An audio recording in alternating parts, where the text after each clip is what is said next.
उत्तम नगर। और उस उत्तम नगर में एक ब्राह्मण रहते हैं, उनका नाम है आत्मदेव। आत्मदेव की एक पत्नी है, उनका नाम है धुंधुली। संतान कोई इनके है नहीं। अब 2 मिनट इस भाव को सुनिएगा, अपने भाव से मैं बताऊं। तुंगभद्रा, तुंग कहते हैं अतिशय को और भद्रा कहते हैं कल्याणकारी। तुंगभद्रा मतलब अतिशय कल्याणकारी नदी के तट पर आनंद नाम का एक स्थान है, उत्तम नाम का नगर है। तो ये तुंगभद्रा कौन है? अतिशय कल्याणकारी नदी के रूप में ये हमारा शरीर ही है। इससे ज्यादा कल्याणकारी संसार में कोई नहीं हो सकता। आपको दर्शन करने हैं तो शरीर का ही माध्यम लेना पड़ेगा, आपको कीर्तन करना है तो शरीर माध्यम लेना पड़ेगा, कथा सुननी है तो शरीर माध्यम लेना पड़ेगा। कपिल देवभूति संवाद में देवभूति माता इस शरीर को गलत बताती हैं, तब भगवान रोकते हैं, मैया इस शरीर को गलत मत बताओ, ये शरीर तो मैंने बनाया, ये अत्यंत पवित्र है। साधन तो शरीर ही बनेगा किसी भी सत्कार्य के लिए। तो ये तुंगभद्रा नदी के रूप में कौन है? हमारा शरीर, और उसमें भी उत्तम नगर। ये उत्तम नगर क्या है? बोले शरीर तुंगभद्रा नदी के तट पर उत्तम नगर यानी कि मानवीय मन उत्तम।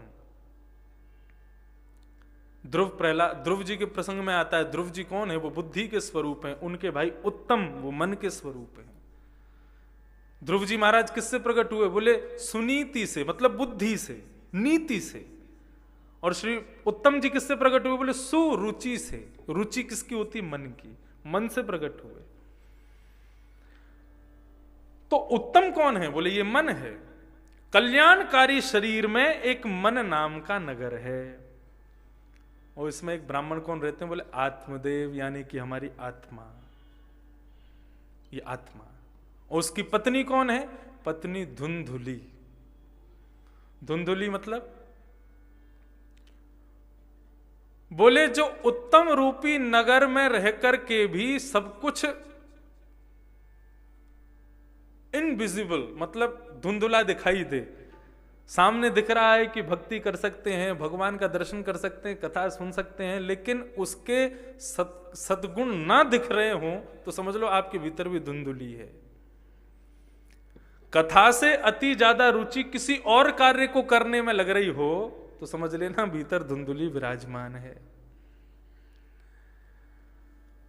तो ये है आत्मदेव। इनकी कोई संतान नहीं है, बड़े दुखी रहते हैं। पत्नी जो है उसके बहुत सारे गुण भागवत में बताए गए। पहला गुण बताया, बोले क्या? क्रूरा, बहुत क्रूर है। दूसरा उसका बताया बहुजल्पिका, बहुत बोलती है। बहुत बोलने वाले व्यक्ति की जिह्वा से 2 दुर्गुण आ जाते हैं उसकी जिह्वा में। पहला असत्य संभाषण, ज्यादा बोलने वाला व्यक्ति असत्य बोलने लगता है। और दूसरा दुर्गुण आता है कि उसकी कितनी भी श्रेष्ठ बात हो उसका प्रभाव किसी पर नहीं होता, अति बोलने वाले के। इसलिए संत महामुनि जो क्या करते हैं? मौन रहते हैं। अपनी वाणी जब कहो सो हरि कथा। मुंह कब खुले? बोले जब हरि चर्चा करनी हो बस तब खुले, बाकी के समय मौन रहे। एकादशी व्रत कितने लोग करते हैं? सुनो,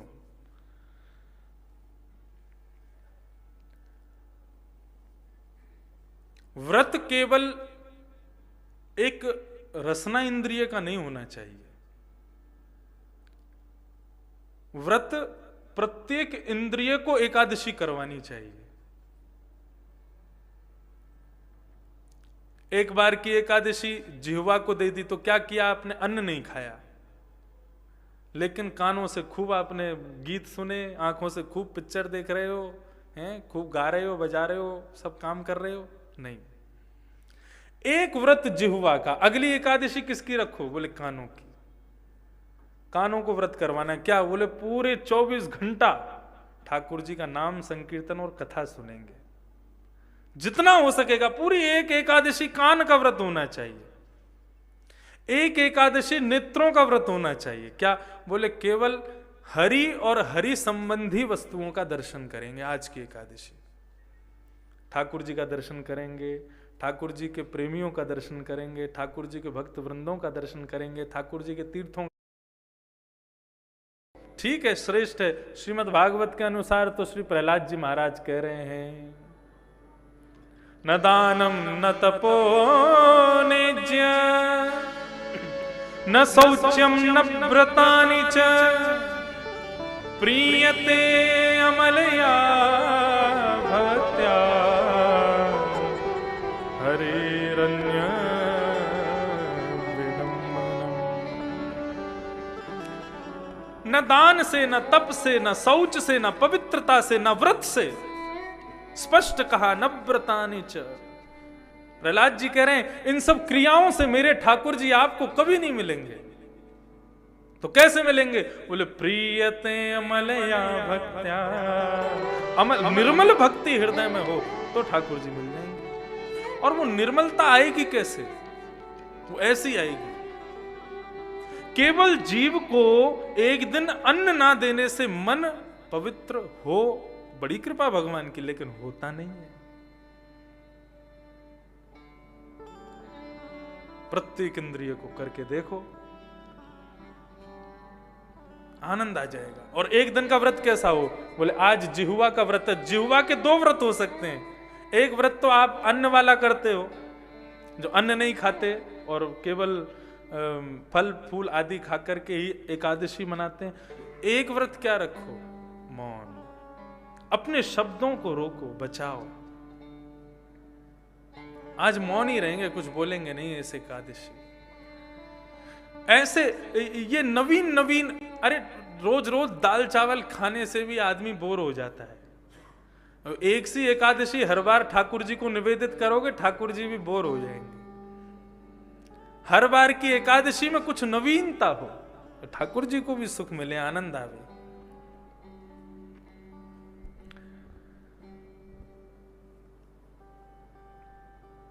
बहु जल पे काल, धुंधुली के दुर्गुण है, बहुत बोलती है। कलह प्रिय, अच्छा धुंधुली जो है ये बुद्धि को कहा गया है। धुंधुली के अंदर, बुद्धि के अंदर क्या बोले? क्रूरता होती है, लेकिन दिखाती नहीं है किसी को। बहु जल पे का बहुत बोलते, आप शांत बैठे रहो तब भी बुद्धि बोलती रहेगी, ऐसा कर लें, वैसा कर लें, ये कर लें, वो कर लें, यहाँ चले जाएं, वहां चले जाएं, ये खा लें, वो खा लें, आज वो बना होता तो कैसा होता, आज ये बना होता तो कैसा, आज तुमने कपड़े कैसे पहने, आज ये। बुद्धि सदैव बोलती रहती है। आप भले ही मुख से मौन रहो, लेकिन बुद्धि का बोलना बंद नहीं होता। बहुजल्पिका, कलह प्रिय, लड़ाई झगड़े में बड़ा आनंद आता है इसको। शांत स्वभाव में सब स्थिति गुजर रही हो, यह बुद्धि को स्वीकार नहीं है। थोड़ी लड़ाई झगड़ा हो, हाथापाई हो, किसी से बिगड़े किसी से बने, यह बुद्धि का नियम है। बहु कलह प्रिय, इस प्रकार से धुंधुली के सारे दुर्गुण बताए गए। आत्मदेव ब्राह्मण बड़े दुखी हैं, क्यों? क्योंकि कोई संतान नहीं। मैं अपनी कथाओं में कहा करता हूं, भगवान के द्वारा बनाई गई प्रत्येक परिस्थिति को आनंद मान करके रहना चाहिए। उसमें फिर दुखी और चिंतित नहीं होना चाहिए, आनंदित होना चाहिए। उसमें भी भगवान ने क्या हम पर उपकार किए हैं वो विचार करना चाहिए। संतान ना होने से अधिकतर माता पिता हमने देखे वो खूब दुखी रहते हैं। क्यों? आपको एक बात, सत्य बात बताएं, वैसे तो हमारी ब्रज के भाव से देखोगे तो नंद बाबा और यशोदा के लाला कन्हैया हैं, लेकिन वास्तविकता में देखोगे तो नंद यशोदा के तो पुत्र है ही नहीं। ठाकुर जी उनके पुत्र बनकर के आए। क्यों? क्योंकि जब उनके कोई संतान नहीं थी तब भी उन्होंने ठाकुर जी को ही पुत्र रूप में मान रखा था। विष्णु आराधनार्थाय, नंद बाबा बड़े बड़े मंदिरों में जाकर के तीर्थ यात्राएं करते थे और क्या कहते थे, हमको एक संतान दे दो। लेकिन संतान प्राप्ति की इच्छा के पीछे कारण क्या था? इस कारण से यदि कोई संतान की इच्छा रखे तो भैया हर घर में ठाकुर जी जन्म लेने आएंगे। कारण क्या था? बोले गौ ब्राह्मणाय हिताय। नंद बाबा बद्रीनाथ केदारनाथ तक गए कि हमको एक पुत्र मिले, लेकिन इच्छा क्या रखते थे? बोले कि हमको पुत्र इसलिए नहीं चाहिए कि पुम नामक नरक से तारेगा, अंत में हमारी अंत्येष्टि करेगा, ये सब विधियों के लिए हमको पुत्र नहीं चाहिए। तो बोले किसके लिए चाहिए? बोले मेरे छोटे से शालिग्राम हैं, घर में लाखों गैया हैं, इनकी सेवा करने के लिए एक उत्तराधिकारी चाहिए मुझको। इस भाव से जब दर दर जाकर के नंद बाबा ने प्रतिज्ञा प्रार्थना की, तो भैया गौ की सेवा के लिए और ठाकुर जी की, वैष्णवों की, ब्रजवासियों की सेवा के लिए ठाकुर जी बोले हम किसी और को क्या भेजें, हमसे ज्यादा योग्य इसके लिए कोई नहीं है, हम ही आ जाएंगे। तो स्वयं ठाकुर जी पुत्र बन करके आ गए नंद यशोदा के यहां। यदि ठाकुर जी ने संतान नहीं दी है तो उसके पीछे संकेत जानिए ठाकुर जी का। ठाकुर जी कहना चाहते हैं हमने आपको संतान इसलिए नहीं दी क्योंकि आपकी संतान बनने योग्य हमारे पास हम ही हैं और कोई नहीं है, आप हमको ही पुत्र मान लीजिए। किसी का ब्याह नहीं हो रहा हो तो ठाकुर जी से ही ब्याह कर लो, तुम्हारे लिए कोई योग्य ना तो लड़की है ना लड़का है, तुम हमसे ही कर लो, हमको ही अपना प्रियतम मानो। प्रत्येक स्थिति में सकारात्मकता रखो, ठाकुर जी का संकेत शुभ ही मानो, यही भाव। आत्मदेव जी की संतान नहीं थी, आत्महत्या करने के लिए जाने लगे, तभी एक संत ने देख लिया, बोले क्या कर रहे हो भाई? बोले आत्महत्या। नाम क्या है तुम्हारा? बोले आत्मदेव। नाम आत्मदेव, कर रहे हो आत्महत्या? क्यों आत्महत्या कर रहे हो? बोले संतान नहीं है। अरे तो फिर भजन करो, भगवान ने संतान नहीं दी इसके लिए, इसका मतलब क्या है? भगवान ने जिम्मेदारी कम रखी है। बोले जितना समय संतान के समय बिताओगे उतना समय मेरे संग बिताओ। लेकिन आत्मदेव जी कहां सुनने वाले थे, चरण पकड़ लिए, बोले आप संत हैं, आप कृपा कर दें तो मुझे संतान मिल जाएगी, अब आप ही मुझे संतान दो, यदि आपने नहीं दी तो आपके सामने प्राणों का परित्याग कर दूंगा, आपको ब्रह्म हत्या देखने का दोष लगेगा। और ब्रह्म हत्या हो रही है ये जानते हुए भी उसको ना रोकना, ये सबसे बड़ा अपराध है। संत हृदय नवनीत समाना।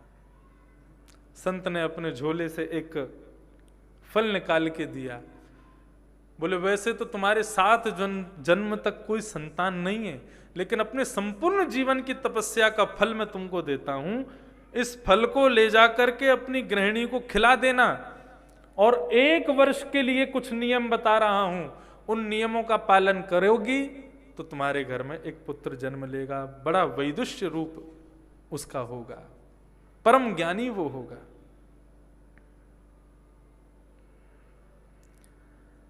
क्या नियम है? सत्यम शौचम दया दानम एक भुक्तम तु भोजनम वर्षावधि स्त्रिया कार्यम तेने पुत्रोति निर्मल। 1 वर्ष तक इन नियमों का पालन करना है। किन नियमों का पालन?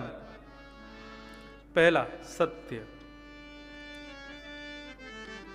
गर्भवती माताओं को कम से कम जितने दिन बालक गर्भ में है उतने दिन तो ये नियम अपनाने ही चाहिए। पहला सत्य ही बोलें, हमसे कोई असत संभाषण ना होवे, ये प्रयास करें। शौचम, पवित्रता का ध्यान रखें। अपवित्र स्थिति में ज्यादा समय तक रहना ये उचित नहीं है। दया, कितना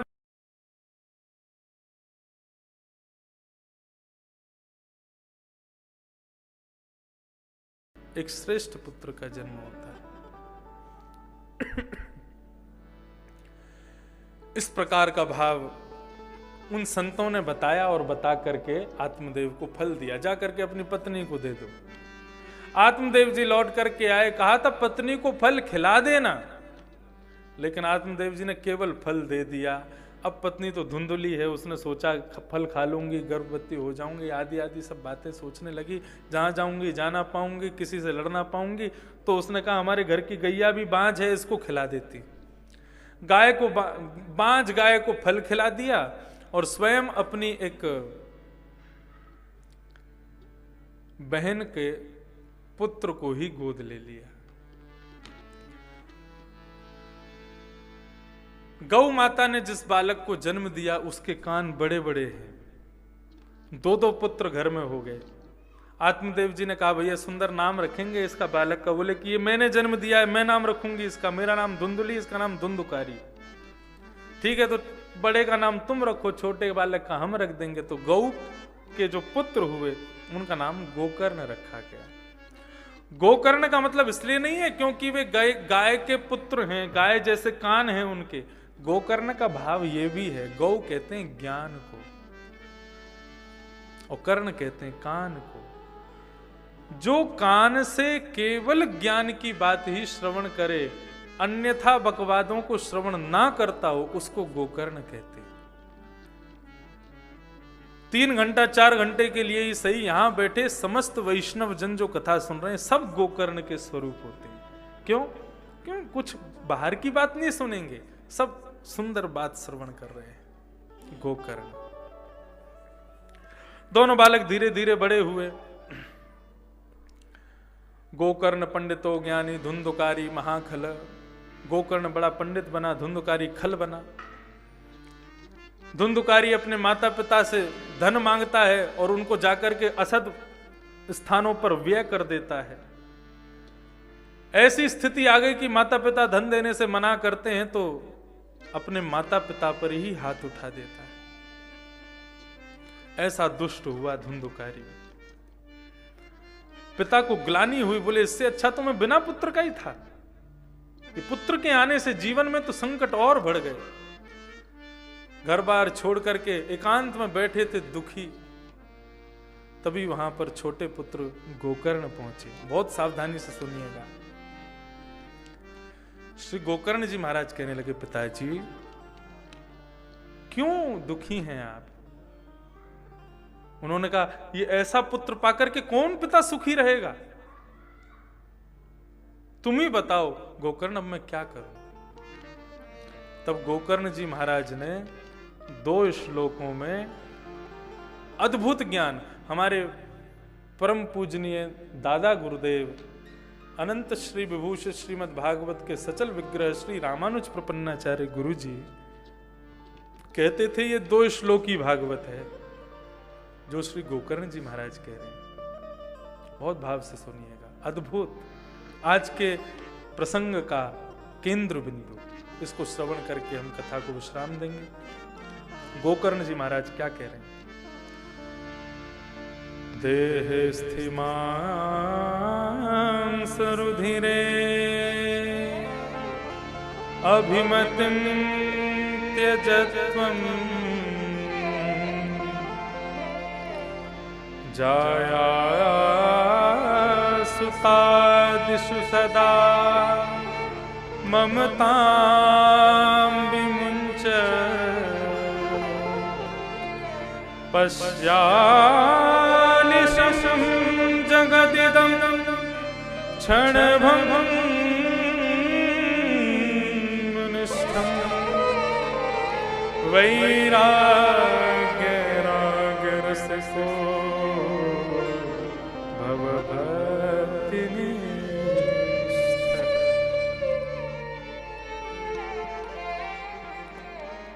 देहे स्थिमां सुरुधिरे अभिमतिम त्यजत्वम्।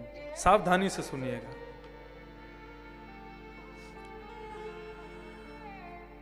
मानव जीवन में बंधन के 2 कारण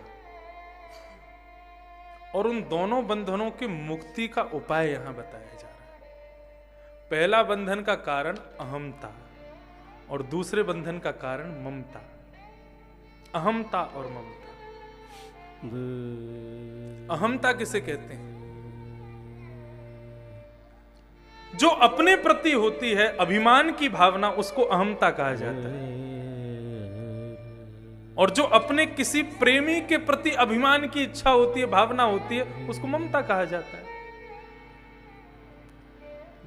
ये अहमता और ममता, ये दोनों ही बंधन के कारण हैं पिताजी। कैसे दूर किया जाए? सबसे पहले जब तक आप स्वयं से देहाभिमान से शून्य नहीं होंगे, तब तक आपके हृदय से ममता नहीं जाएगी। जब तक आपके देह का अपना अभिमान नष्ट नहीं होगा, तब तक आप अपने शरीर से संबंध रखने वालों से जो आपका ममत्व है वो दूर नहीं कर पाओगे।